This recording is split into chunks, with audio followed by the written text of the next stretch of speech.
আমাকে মনে করে দিন যে স্যার রেকর্ডটা দিয়েন। আচ্ছা, এখানে আসার পরে আমরা দেখি গ্রাফিক্স নামে একটা ছবি আছে, সরি সরি সরি, মেহেদি টিন। ধরেন আমার এই 5 বছরের ছবিটা আমি নিয়ে নিলাম। এখন এই ছবিটা আমি সিভির মতো করে কোনায় বসাবো। তো আমি এখানে কিভাবে নিব, এখানে টাইনে নিলে দেখেন যাচ্ছে না, কিন্তু তার চেয়ে একটা বড় ভালো উপায় কি, এখানে চাপ দিয়ে ইন ফ্রন্ট অফ টেক্সট নামে একটা অপশন আছে, আমি এটা টান দিয়ে আমি এখানে নিয়ে আসি, আনছি। কিন্তু এই পিকচার এখানে রাখলে একটা আনপ্রফেশনাল সিস্টেম দেখাবে। এটা একটা বর্ডার দিলে সুন্দর লাগে না, বা ফ্রেম দিলে, তখন কি করতে হবে, এই পিকচার ফ্রেম থেকে এসে এই যে পিকচার একটা বর্ডার আছে, এখানে ক্লিক করে দেখেন একটা বর্ডার তৈরি হয়েছে না, দেখা যায়। এটাকে আমি কি করব, এখান থেকে উইক থেকে ওই বর্ডারটা একটু বাড়ায় দিলাম। ক্লিয়ার? এখন যদি আমি এটা প্রিন্ট দেই, তাহলে কি দেখেন, যদি আমি প্রিন্ট দেই, এখন যদি আমি প্রিন্ট দিই তাহলে কি আমার কোনো একটা পিকচার দেখাইতেছে না। আমার একটা সিভিতে এরকম একটা ভুল ছিল যে আমি পিকচার রাখছি বর্ডার দিইনি, পরে আমাকে এক বড় ভাই ভুল ধরছে, তুমি যে পিকচার বসাইছো এটা কি হলো, এটা সুন্দর আসলো, এজন্য পিকচারের বাইরে গিয়ে একটা বর্ডার দিয়ে দিব। হ্যাঁ, কথা বুঝতে পারছেন? তাহলে আমরা বর্ডার দেওয়া শিখছি। ক্লিক করি, ভিডিও শুরু হয়েছে, দেখলাম। তাহলে আমরা পিকচারের বিভিন্ন স্টাইল দেখছি না। এবার ধরেন এই পিকচারের পরিবর্তে আমি একটা অন্যটা পিকচার নিব। এই যে এখান থেকে কোথায় যাব, চেঞ্জ পিকচারে ক্লিক করব, দিস ডিভাইসে যাব, আমি অন্য একটা পিকচার ধরা দিলে কাজ হয়ে গেছে। কথা বুঝছেন আমার? ধরেন আমি এই পিকচার বসাবো, তাহলে এটা এখানে চলে আসবে, আসছে না? এই কাজটুকু তো পারবেন নাকি? আর এখানে পিকচার ইফেক্ট আছে, আপনি মনে হচ্ছে দিয়ে, এখানে পিকচার বিভিন্ন পজিশন আছে, আর এখানে আছে অ্যালাইনমেন্ট, কিছু গুরুত্বপূর্ণ বিষয়, অ্যারেঞ্জ এন্ড অ্যালাইনমেন্ট। এটার কাজ কি একটু বুঝাই। আমরা আজকে একটু দেখে আপনি একটু প্র্যাকটিস করলেই পারবেন। যে ডিভাইস থেকে আমি একটা পিকচার নিয়ে আসি, ধরেন এই পিকচারটা নিলাম, এই একটা পিকচার নিচ্ছি। এখন ধরেন এটাকে আমি কন্ট্রোল অল্ট দিয়ে ডুপ্লিকেট করলাম, করছি না ডুপ্লিকেট? আচ্ছা, ডুপ্লিকেট করার আগে আমি এটাকে রাইট বাটন চাপ দিয়ে ইন ফ্রন্ট অফ টেক্সট দিয়ে, যাতে করে প্যারা না নেওয়া লাগে আমাদের। আচ্ছা, এটাকে আমি একটু নিচে নামাই দিই। এখন দেন অ্যালাইনমেন্টের কাজটা কি, এটা আমি ছোট্ট করি,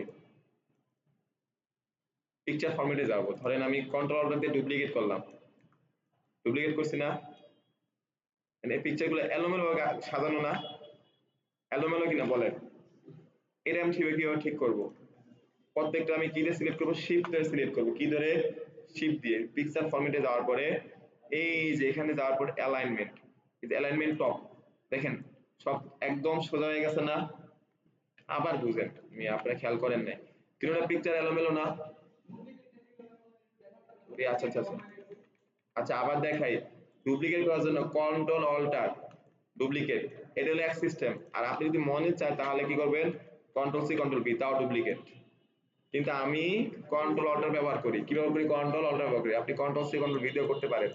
এখন তো আমি পিকচার গুলো রাখছি না এলোমেলো করে, খেয়াল করেন, এলোমেলো গুছানো, এলোমেলো না এগুলো, মানে এগুলো আমি কিভাবে গুছাবেন, এই যে এটাকে সিলেক্ট করব, এটাকে সিলেক্ট করার পরে পরেরটা কিভাবে সিলেক্ট করব, শিফট ধরে সিলেক্ট, কি ধরে কি করছি, শিফট ধরে। এবার পিকচার ফরম্যাট, তারপর এই যে এখানে অ্যালাইন আছে, কি আছে, অ্যালাইন অবজেক্ট আসছে। এবার দেখেন অ্যালাইন মিডল, যদি আমি এখানে অ্যালাইন মিডল ক্লিক করি প্রত্যেকটা জায়গার মধ্যে আসছে না? আসছে? পাইছে? এবার ধরেন গ্যাপ আছে, আমি গ্যাপটা ধরেন এখানে টান দিয়ে ফিল আপ করে দিলাম। এবার একটু বুঝেন, পরের পিকচারগুলোকে আমি এইভাবে ধরি, তারপর এটা কিভাবে সিলেক্ট করবো বলেন তো, শিফট ধরে, তারপরে পিকচার ফরম্যাট, তারপরে এই যে এখান থেকে এই যে ধরেন অ্যালাইন মিডলে ক্লিক করি, প্রত্যেকটা অ্যালাইনের মতো আসছে না? এবার একটু আঁকা বাঁকা আছে, তাহলে এটা কিভাবে সিলেক্ট করব, এটা ধরবো আর এটা ধরবো, পিকচার ফরম্যাটে এসে এই যে অ্যালাইন সেন্টার, ঠিক হয়ে গেছে না?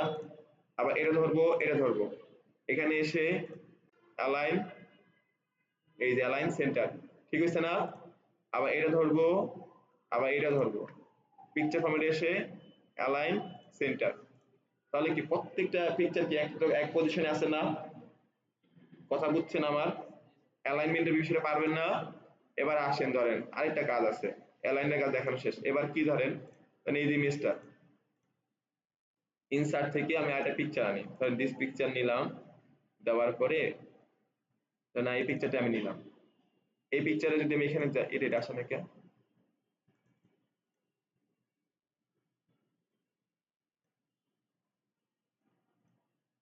এই যে গ্রুপ, এটা নিয়ে দেখেন গ্রুপ আছে, দেখেন একটা অপশন আছে, কি আছে গ্রুপ। এই গ্রুপটা একটু খেয়াল রাখেন, গ্রুপের কাজ কি। আর এখানে গ্রুপ টু শেপ, দুইটা কাজ দেখবো আমরা এখানে। প্রথম কাজ আমি আপনাদের জন্য আবার ইনসার্ট থেকে পিকচার, আমি কিন্তু বারবার কিন্তু পিকচার আনা শিখেছি না, আমি কিন্তু একই পিকচার কিন্তু অনেকবার আনা দেখাচ্ছি কেমন পিকচারে নিতেছি। কারণ আপনি এই পিকচারটা নিলেন,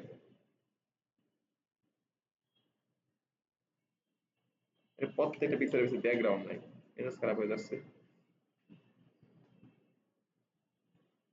ইনসার্ট পিকচার দিস ফাইল, এবার আমি একটা পিকচার আনলাম,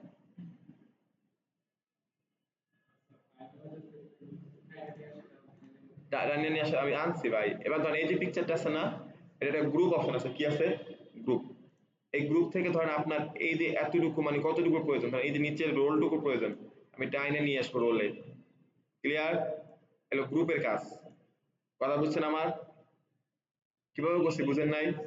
এই পিকচারটা আনার পরে এখন ধরেন আপনার মূল অবজেক্টটা হলো এই যে রোল, তাই না? এটা কিভাবে করবো, যে গ্রুপে যাবো, কই যাবো গ্রুপ, এই গ্রুপ থেকে একদম কোনায় টান দিব, এই যে গ্রুপ পাইছি। কথা বুঝছেন আমার? এবার আমি ভিডিওটা পজ করে দেই, কেন? ওকে, পুরো ক্লাস দিলে ঝামেলা আছে। তাহলে বুঝতে পারছেন এই ইনসার্টের কাজগুলো আমরা। পিকচার, এবার আসুন আইকন, আমরা এই প্র্যাকটিস করবো নাকি সামনে আগাবো? আচ্ছা এবার আসুন ধরেন শেপ, সবচেয়ে পরিচিত কাজ আমাদের, কন্ট্রোল এ দিয়ে ডিলিট করে দিলাম। হুম,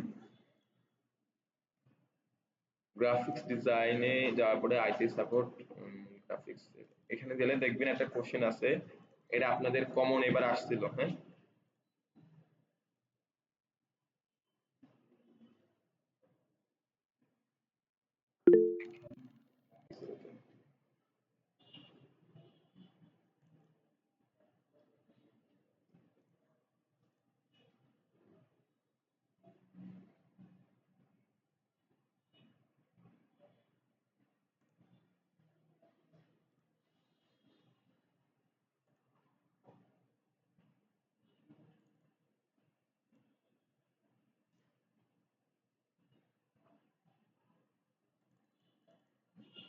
আচ্ছা দেখ সাবমিশন,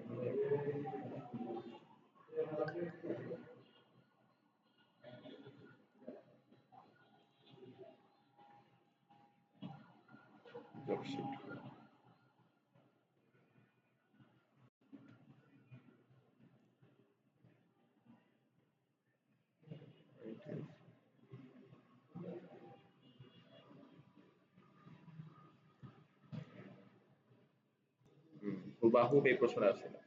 এই এই প্রশ্নটা দিছিলাম হচ্ছে 24শে নভেম্বর, হ্যাঁ। পরীক্ষা হয়েছিল আপনার 17 নভেম্বর, এরকম কিছু একটা, 18 তারিখ, ডিসেম্বর, 18 ডিসেম্বর, 24 তারিখ পরীক্ষা, 18 তারিখ হয়েছে, পারে না। এবার দেখেন এই এই কাজটা আপনাদের পরীক্ষা আসে, এটা করার জন্য আপনাদের পুরো শেপের ফলো রাখতে হবে।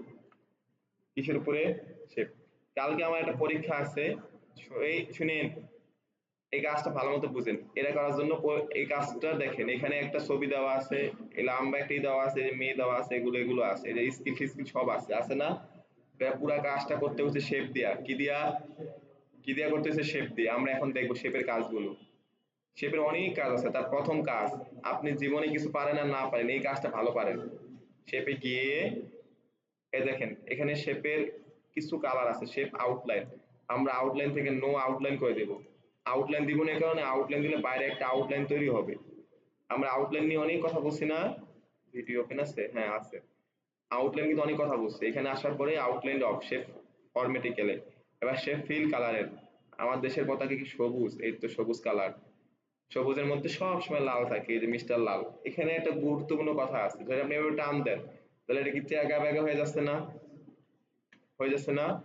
তখন আমাদের দরকার হবে শিফট মামা, কোন জায়গায় যাব আমরা, ইনসার্ট থেকে, কারণ এখানে ক্লিক করার পর শিফট ফরম্যাট, এই যে পিক, এখানে একটা শিফট ক্লিক করছি না আমি, এবার শিফট চাপ দিব, কি চাপ দিব, শিফট বাটন, শিফট বাটন চাপ দিয়ে আমি এটা টান দিব এইভাবে আস্তে এরপরে, দেখছেন?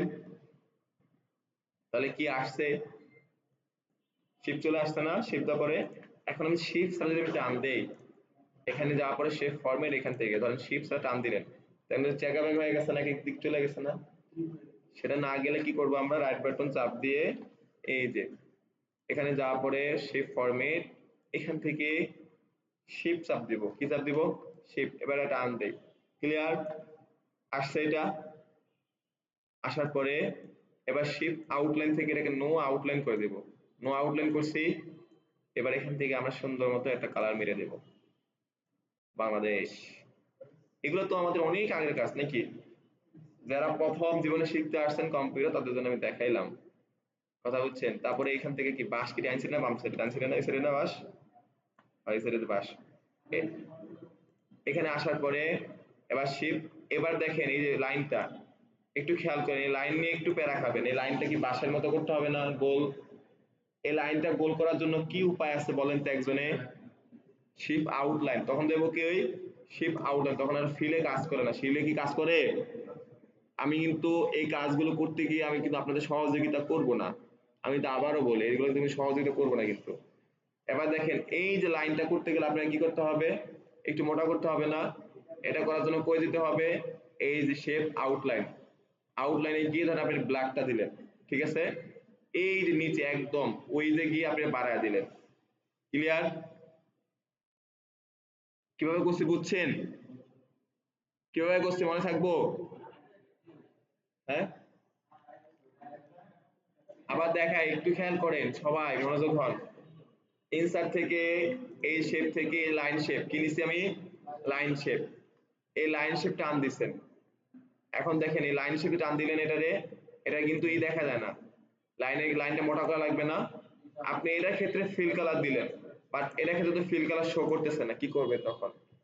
এখান থেকে শেপ আউটলাইন আছে, কি আছে, শেপ আউটলাইন, আউটলাইনে গিয়ে ওই জায়গায় এটা বাড়ায় দিবেন, ক্লিয়ার? এবার এখানে গিয়ে আপনি ধরেন একটা এটা বসায় দিলেন, কিভাবে করছি মনে থাকবো? পারবেন না করতে? এলো বাংলাদেশের পতাকা আঁকতে, আমরা কি সামনে আরেকটু দেখবো? এবার আসেন, সবচেয়ে আমরা এই কাজটা করা শিখবো, এই জিনিসগুলো শেপ দিয়ে অনেকগুলো কাজ করতে পারবে। তার প্রথম কাজ, ধরেন আমি এই শেপটা নিলাম, এটা আমি এই পজিশনে রাখলাম, খেয়াল করে এই শেপটার একটা সিস্টেম আছে, সিস্টেমটা হলো আমি শেপটার আউটলাইনটা আমি অফ করে দিলাম, নো আউটলাইন দিলাম, কিন্তু শেপটার এই যে চার সাইডে একটু গোল করা দরকার, কি করা দরকার, গোল। এটা কিভাবে করবেন, এই যে কোণারে আছে এখানে, এটা গেলে এডিট শেপ বলে, কি বলে, এডিট শেপ, এডিট পয়েন্ট, কি আছে এটা, এডিট পয়েন্ট। আপনি এটা টান দেন, দেখেন এই পয়েন্টগুলো এডিট করতে পারবেন আপনি, একটা শেপে এরকম প্রয়োজন, আপনি করতে পারবেন। কিভাবে দেখাইছি একটু ভালো মতো শিখেন, আবার বুঝেন। শেপ ফরম্যাটে গিয়ে এর হলো শেপ ইনসার্ট শেপ, ধরেন আপনারা শেপ চেঞ্জ করে ক্লিক করলে শেপ চেঞ্জ, সরি এর শেপ আসতেছে, কিন্তু আমার শেপের আউটলাইন লাগবে, যে গোল আউটলাইন দেখতেছেন না, এই আউটলাইন দরকার আমার। এটা কিভাবে দিব আমি, এটার জন্য আমি একটা শেপ নেই, আবার যাই ইনসার্ট থেকে, শেপ থেকে আমি এই শেপটা নিলাম, এটা টান দিলাম, খেয়াল করেন এই শেপটার একটা আউটলাইন তৈরি হয়েছে, দেখছেন? খেয়াল করেন, এখন যদি এখানে টান দেন চারি সাইড দিয়ে গোল, আর এখানে দিকে কি একদম চোখ হয়ে গেছে না, সরু। এবার আমি এতটুকু রাখলাম, এটাকে আমি ধরেন আরেকটু এডিট করতে চাই, কিভাবে এডিট করব, এই যে এখানে আছে শেপ পয়েন্ট, কি আছে, শেপ পয়েন্টার, এখানে শেপ এডিটে ক্লিক করার সাথে সাথে দেখবেন শেপ পয়েন্ট, এডিট পয়েন্ট, কি আছে, এডিট পয়েন্ট, এডিটটা শো করছে না? এবার ধরেন আপনি এখানে একটু ভিতরে ঢুকাই দিলেন এরকম করে,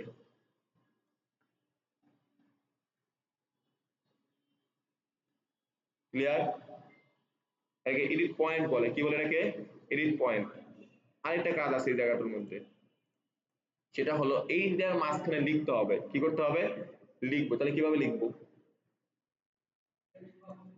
রাইট এড, এড যে এখানে এড এ গিয়ে এটা পুরো রেখে রাইট বাটন চাপ দিয়ে অ্যাড টেক্সট, কি আছে, অ্যাড টেক্সট, অথবা এই শেপ ফরম্যাটে গিয়ে এই দেখেন অ্যাড টেক্সট, দেখছেন চলে আসছে। কিন্তু আমরা এটা করবো না, আমরা এখানে রাইট বাটন চাপ দিয়ে এই যে অ্যাড টেক্সটে গিয়ে লিখলেন মেহেদি, ক্লিয়ার? এটাকে ধরেন আমি সিলেক্ট করা অবস্থায় এই যে এটাকে আমি বড় করে দিলাম। আচ্ছা আবার দেখাই, এইটা ধরে এবারে অ্যাড টেক্সটে ক্লিক করব রাইট বাটন চাপ দিয়ে কি চাপ দিয়ে right button add text clear এবার রাইট বাটন কি আসছে চলে আসছে আমি এসিডি আমি হিডি তাহলে আপনি দিলেন এটা সিলেক্ট করার পরে এটাকে বড় করে দিলেন এখানে আমি দিলাম টাইমস নিউ রোমান কি দিব টাইমস নিউ রোমান এটা আমি বড় করে দিলাম দেওয়ার পরে এই যে দুইটা টেক্সটকে ধরে যেখানে চাইছে হবে কিন্তু এখন ধরেন একটু খেয়াল করেন একটু উপরে হয়ে গেছে না মিডল পয়েন্টে তার মানে সমস্যা হচ্ছে নিচের থেকে আমি এটা কমায় দিব ক্লিয়ার তাহলে এখন ঠিক আছে না এই টেক্সটটাকে আমি এখানে রাখলাম প্রথম কথা দেখেন আমার এখন আরেকটা কাজ আছে এবার ইনসার্টে যাব শেপে যাব এই কথা বলে না শেপে যাওয়ার পরে ধরেন আমি আরেকটা নিলাম খেয়াল করেন নিচে এটাকে একটু ভালো মতো বুঝেন আমি এটাকে কি করব রাইট বাটন চাপ দিয়ে অ্যাড টেক্সট দেব কি দেব অ্যাড টেক্সটে কন্ট্রোল সি কন্ট্রোল ভি তাহলে কিন্তু হয় না এখানে কন্ট্রোল সি কন্ট্রোল ভি তে ঝামেলা করতেছে তাহলে কি করব কন্ট্রোল অল্টার ক্লিক করব কি করব কন্ট্রোল অল্টার ডুপ্লিকেট হইছে না কি অবস্থা তার কথা বলি